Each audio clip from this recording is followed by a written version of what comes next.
வணக்கம் நண்பர்களே. இன்னைக்கு சின்ன மகள் சீரியல்ல கார் வீட்டுக்கு வந்தாச்சுங்க. எப்படியோ தமிழ்ச்செல்வி ஆராய்ச்சி பண்ணி சேது வந்து வாங்கி கொடுத்த கார் இல்ல. இது நமக்கு குலுக்கல்ல வந்த கார் தான் டிசைட் பண்ணிட்டு வீட்டுக்கு வந்தாச்சு காரு. ஓகே. எல்லாம் சரி. யாரடி காரை ஓட்டுறது? எப்பா வண்டி எடு போவோம் அப்படிங்கிறாங்க பாட்டி. தமிழ்ச்செல்வியோட அப்பாவோ என்னங்கிறாரு, ஐயய்யா அப்பத்தா எனக்கு கார் ஓட்ட தெரியாதே அப்படின்னு சொல்றாங்க. என்னது கார் ஓட்ட தெரியாதா? நீ எல்லாம் ஒரு ஆம்பளைன்னு சுத்திக்கிட்டு திரியற ஊருக்குள்ள அப்படிங்கிறாங்க. அப்ப இப்ப என்ன பண்றது? நம்ம இத்தனை நாள் கஷ்டப்பட்ட முயற்சி வீணா போச்சே. இது என்ன போர்வையை போத்தி வீட்டுக்குள்ளேயா வச்சிருக்கிறது அப்படின்னு யோசிக்கிறாங்க அப்பத்தான். அப்பதான் காரை ஓட்டுவோம் அப்படின்னு தமிழ்ச்செல்வி காரை எடுக்கிறாங்க. என்னது காரை எடுக்கிறியா? அம்மாடி கம்முன்னு இருமா. எதையோ ஓசியில் வந்த காரு குழுக்கல்ல கிடச்சிருக்குது, இன்னைக்கே ஓட்டி ஒடுங்க வச்சிடாத அப்படின்னு கிண்டல் பண்ணுறாங்க அவங்க தங்கச்சி. ஆனால் தமிழ்ச்செல்வி சொல்கிறாங்க, காருன்னா ஆம்பளைங்க மட்டும்தான் ஓட்டணுங்கிறது கிடையாது, யார் வேணாலும் காரை ஓட்டலாம். நான் டிரைவிங் கிளாஸ் போக போகிறேன், காரை ஓட்ட போகிறேன் அப்படிங்கிறாங்க. அப்படியாடி சங்கதி, சரியா நாட்டி பழகு அப்படிங்கிறாங்க பாட்டியம்மா. இவங்க தான் பயங்கர சப்போர்ட்டிவ் ஆச்சே தமிழ்ச்செல்விக்கு. தமிழ்ச்செல்வி டிரைவிங் கிளாஸ் போகிறாங்க. போயிட்டு வித்தின் அ வீக் அவங்க வந்து என்ன பண்ணிடுறாங்க, கார் ஓட்ட பழகிக்கிறாங்க. அப்போ தாங்க தெரியுது என்ன ஃபஸ்ட்டு பாட்டியும் பேத்தியும் போடுற ஆட்டம். பாட்டி ஃபஸ்ட்டு உங்களை தானே அழைச்சிக்கிட்டு போகணும் அப்படின்னு சொல்லிட்டு பாட்டியை கூப்பிட்டு மீனாட்சியை கூப்பிட்டு ஊரெல்லாம் சுற்றுறாங்கங்க. பாட்டிக்கு ஒரே பெருமை தாங்க முடியல. என் பேத்தி காரோட்டுறா, என் போத்தி காரோட்டுறான், என் போத்தி காரோட்டுறா அப்படின்னு அப்படியே ஊர் ஃபுல்லாக மெச்சி மெச்சி சொல்லிக்கிட்டாங்க. அப்போதாங்க பார்க்குறாங்க ரோட்டில் நம்ம ஈஸ்வரியும் சித்ராவும் வேகாத வெயிலில் நடந்து வந்துக்கிட்டு இருக்காங்க. அப்போது தமிழே அங்கே ஓரமாக நிறுத்தடி வண்டியை அப்படிங்கிறாங்க. ஏன் பாட்டி, மாமாவே போகிற வம்ப விலைக்கு வாங்கணும், அவங்க எங்கனையோ போயிட்டு போகிறாங்க, நமக்கு என்ன, நம்ம வேலையை பார்ப்போம், கம்மனிரடி. ஒதுங்கி ஒதுங்கி போகிறதுனால தான் நம்மளை வந்து வேணுகின்ட்டே வம்பிழுப்பாளுக. இப்படி நம்மளா போய் 4 பேத்துக்கிட்ட வம்பெடுத்துன்னு வச்சுக்குவேன், நம்மளை பார்த்தாலே ஒதுங்கி போவாளுங்க. அதனால் நீ நிறுத்து, நான் பேசுகிறத பேசிக்கிறேன் அப்படிங்கிறாங்க. சொன்னால் கேளுங்க பாட்டி, அவங்க தான் அப்படின்னா நம்மளும் அப்படி இருக்கக்கூடாது அப்படிங்கிறாங்க தமிழ்ச்செல்வி.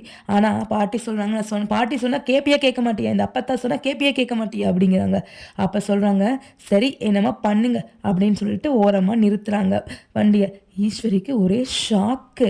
மேலையும் கீழையும் பார்க்குறாங்க. என்னடா இது, அர்ப்பனுக்கு வாழ்வு வந்த மாதிரி எங்கேயோ ரோட்டோரம் பாவாடை சட்டையை போட்டு சுற்றிக்கிட்டு இருந்தவளுகளை நம்ம ஏதோ ஒரு பொய் சொன்ன காரணத்தினால பெரிய வீட்டு அம்மணி ஆயிட்டா இவ. அப்படியும் துரத்திட்டமே, ஆனாலும் வெட்ட வெட்ட முளைக்கிற காளான் மாதிரி மேலே வந்துக்கிட்டே இருக்காளே அப்படின்னு பல்பு தாங்க எரியுது நம்ம ஈஸ்வரியோட மூஞ்சியில் பார்த்தீங்கன்னா. அப்போ சொல்கிறாங்க, என்ன என்னடி நடந்து போறீங்க போல இருக்கு, பெரிய வீட்டுக்காரவுக கால் தரையில் படக்கூடாதுல்ல அப்படிங்கிறாங்க பாட்டி.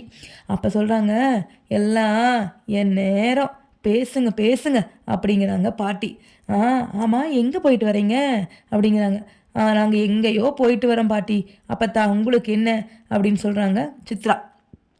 இல்லடி வரதுன்னா வாங்க, கொண்டு போய் விட்டுட்டு போகிறோம் அப்படிங்கிறாங்க.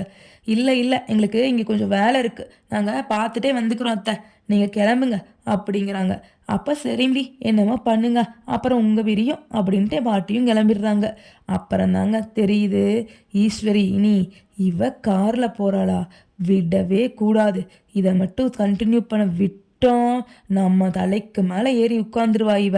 இவ ஏற்கனவே ஆட்டங்காட்டுறவ, இவ கார் வேற ஓட்டிட்டானா யாரையும் நம்ப மாட்டா, யாரையும் மதிக்க கூட மாட்டா. அப்படி இன்னைக்கு போய் ஒரு புரட்சியை பண்ணியே ஆகணும் அப்படின்ட்டு வீட்டுக்கு போகிறாங்க.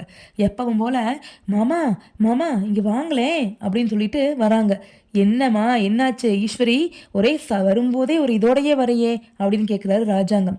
இல்லை மாமா, இன்னைக்கு வழியில் நாங்கள் நடந்து வந்துக்கிட்டு இருந்தோம், அப்போ ஒரு கார் வேற வந்துச்சா. காரா? கார் இது வரத்தான் செய்யும், இப்போ என்ன அப்படிங்கிறாரு ராஜாங்கம். இல்லை காரை வந்தது பெருசு இல்லை, யாரை ஓட்டினாங்கன்னு கேளுங்க அப்படிங்கிறாங்க. காருனா யாரோ ஓட்ட தான் செய்வாங்க, எனக்கு நிறைய வேலை கிடக்கு, 2 3 மீட்டிங் அட்டன் பண்ணணும், உங்க கூட இதெல்லாம் பேசுறதுக்கு டைம் இல்லை அப்படிங்கிறாரு நம்ம ராஜாங்கம்.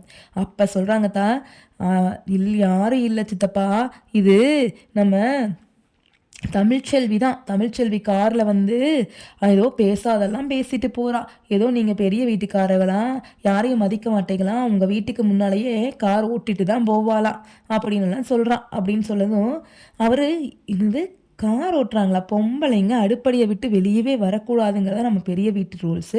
இவ கார் ஓட்டுறாளா? அப்படின்னு சொல்லிட்டு இருந்தாலும் அவருக்கு மீட்டிங் அதிகமா இருக்குங்காட்டி கிளம்பி போயிடுறாருங்க.